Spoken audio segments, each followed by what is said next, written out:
I want to move on to the section of the show which is One from the Vaults. This is sort of looking back on a classic that that I love, and there's a very good reason for this time. There is an event coming up here at the BFI.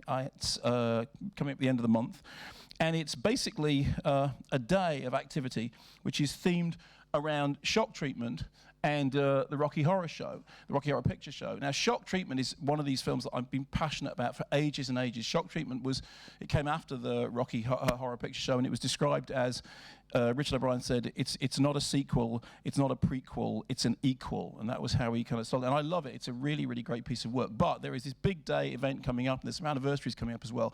And to tell you something about that, please welcome to the stage one of the stars of both Shock Treatment and the Rocky Horror Show, the great Patricia Quinn.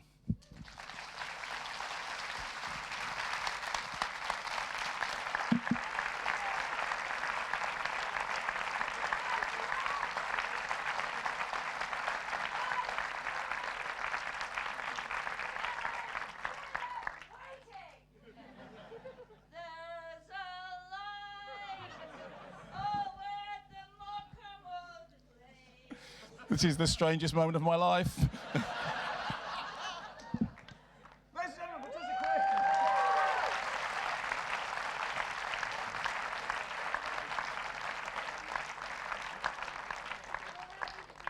Come and sit yourself down. This is wonderful, thank you. I'm going to ask you to do that if that's all right. Yes, of course. Thank you. So, tell me what you can about the BFI Day which is coming up, which is celebrating Shock Treatment and Rocky Horror. You're involved in the BFI Am Day. I? Yes, you are. I think that's the 29th. It is the 29th. That's correct. Yeah, that's going to be extraordinary. First of all, the best news in the world at the moment is that I now understand shock treatment. It's 35 years young this year. Oh, it's taken such a long time. But I watched it just like Sir with Grease, Mr. Alan Jones, and I watched it 3 times in the past 3 days, and I'm stunned by how good it is. It is fabulous. You have fantastic taste. Thank you. Thank you.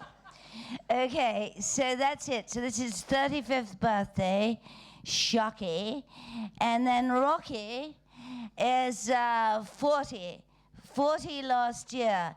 And the most exciting thing in the world for me that's happened in these 40 years, and I have to tell you, when I first asked my agent about being in Rocky Horror, the stage show at the Royal Court Theatre, 60-seat theatre, I said, what is it? What is this thing about? He said, I think it's something about a circus.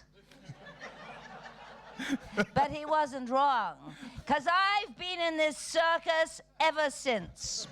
It's never stopped. It's been part of my life. It's been glorious to me. It's been fantastic. Really stunning.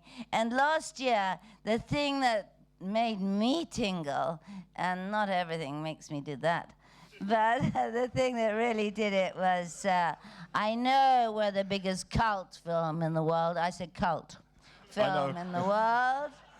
I know we're one of the top 5 grossing films in the world. That's why I'm so wealthy.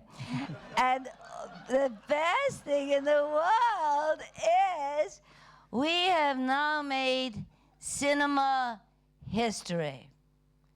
Now, that's what made me tingle. I think that deserves a round of applause.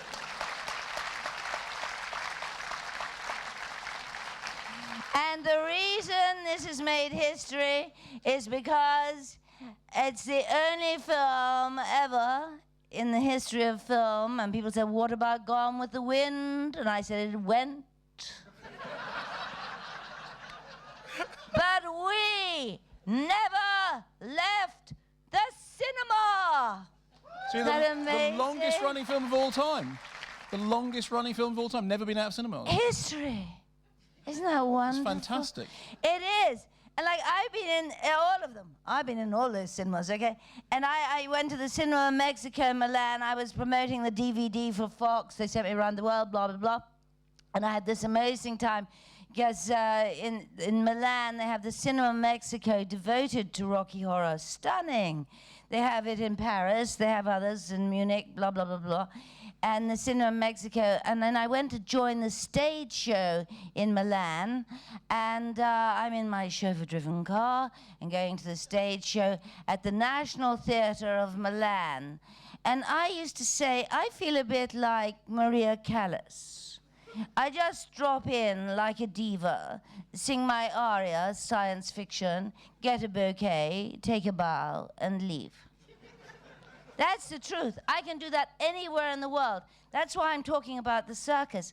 So I arrived at the National Theatre of Milan in the square of Magenta, and across the road from the National Theatre of Milan is La Scala. I got it right. It was like Amadeus. You know, he was at the palace of the king and Mozart, but he went down to Simon Callows, you know, tacky variety. That's us, okay?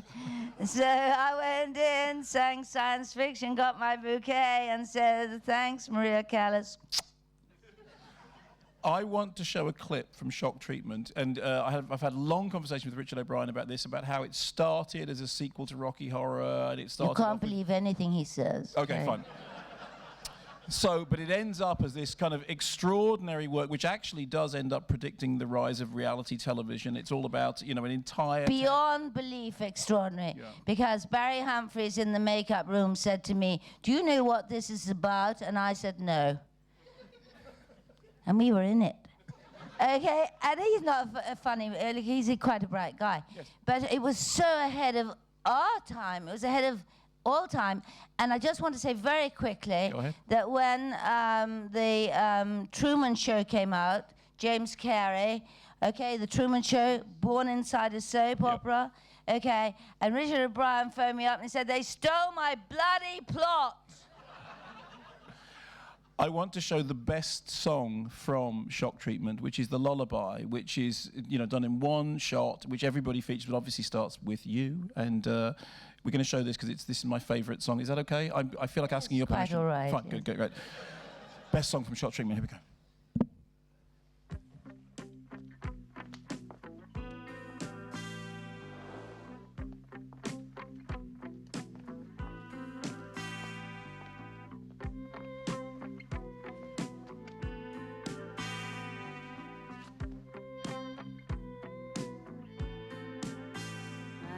The heat from your skin and the stubble on your chin. You're no good. You're no good. You've got dirt on your hands and everybody understands you're no good. You're no good. Oh, what a joke. What a joke. You feel like choking. You play for broke. You play for broke. He leaves you smoking. Oh, romance is not a children's game. But you keep going back. It's driving you insane.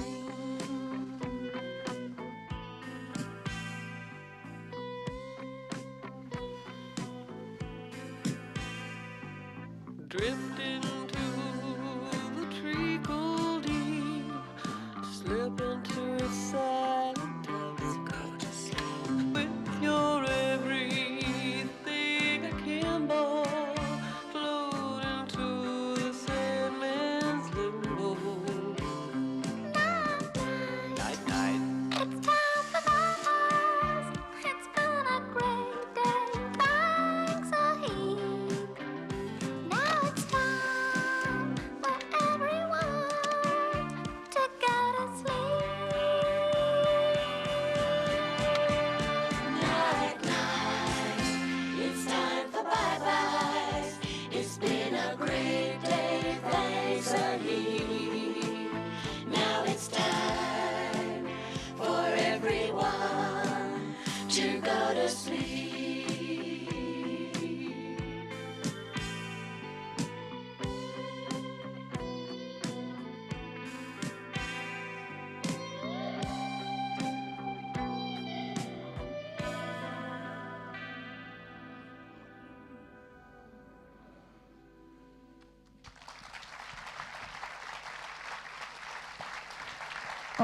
we sure lulled that lot to sleep. But I ain't sure me and my brother slept a lot. Did you see the stage show? What stage show? They did Rocky. They did Shock Treatment as a stage show just. Oh, last year. so sorry, no. I thought you meant was I in one? Oh, no. Sorry, I wish I had been. No, I rang them up for a part. Oh, no, I didn't see it. I was away, sadly. Okay. And I heard it was stunning, brilliant, marvelous. And that boy, what's his name, who directed that? I don't know. I didn't see it. Oh, didn't you? No, I didn't see the stage show. No, I love the film so much, and I didn't see the stage show. Well, Gia, what's I his heard you name? weren't in it, and I just turned the tickets down. Benji who? Sparing. Okay, he's brilliant. And I have to say, as far as I'm concerned, Benji Sparing is the new Jim Sharman. I mean, you don't want to be a new anyone, but he's the only one as close to Sharman that I've ever seen. His work is extraordinary. This boy's got it. Okay? Listen, you mentioned Sharman. I want to ask you something because you talked about Jim Sharman Oh, yeah. and Band Apart. One of the most famous sequences from Rocky Horror Picture Show is the Time Warp. And you said that actually it was inspired by this sequence from I Band know, Apart. and you sneakily put that on before I mentioned it. The thing is, this is wonderful because I saw Jim Sharman give this interview, and not many people know this, and not many people have seen it, and I can't find it. But I'll never forget it. Because what was happening in when we were in the 60-seat theatre upstairs at the Court rehearsing daily, songs were coming in overnight, lines were coming in overnight. It wasn't written, it was happening while we were working. And so whatever happened, I don't know, but Shock Treatment, we started to rehearse this song, Shock Treatment, and Jim Sharman gave this wonderful interview that said that he had seen Goddard's film Band Apart, and I love that because it means gang of outsiders, right? I made a film called The Outsider, you should see that. Okay, anyway, so the gang of outsiders, and there they are, he said 3 of them doing the Madison, 3 of them doing a dance. So he told O'Brien, I want a dance for the 3, Richard, Nell, and Pat. We need a dance in this.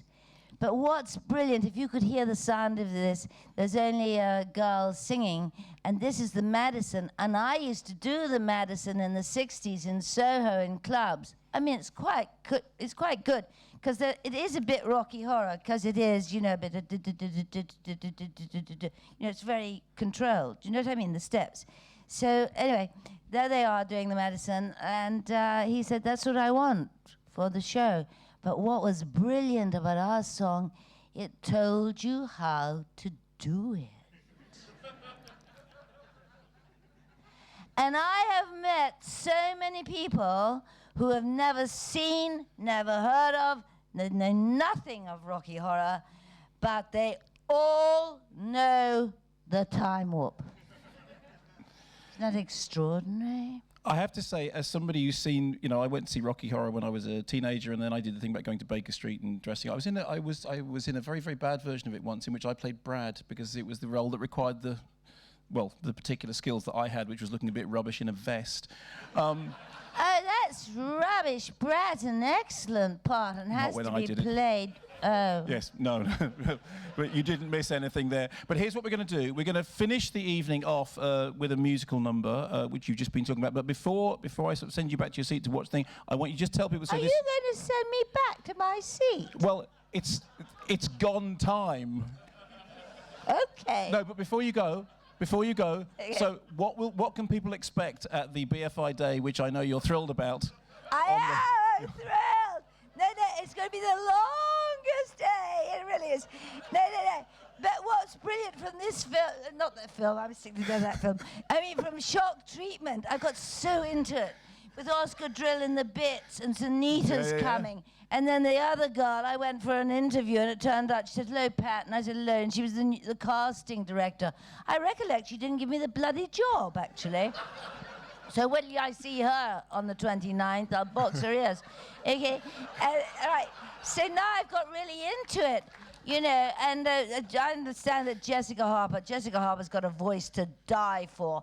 And when Rocky first came out, Phantom of the Paradise was on, and it showed as a double bill, those two.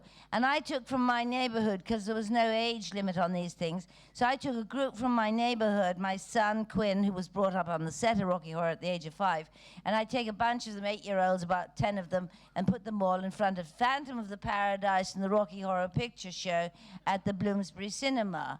And I said to Priscilla, my friend, a few years ago, I said, I mean, it was wonderful. I mean, nothing happened. They've got these age limits on these films now. I was even shocked by Phantom of the Paradise. It was a bit scary. Okay. And she said to me, well, Patricia, I have to tell you, Thanel was traumatized ever since. Ladies and gentlemen, Patricia Quinn.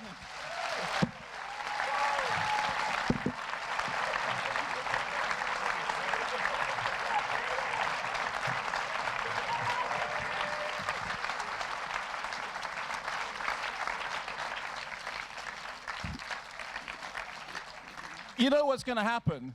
They're going to cancel this show. They're going to do Patricia Quinn in 3D for the next year, and it's going to sell out every single month.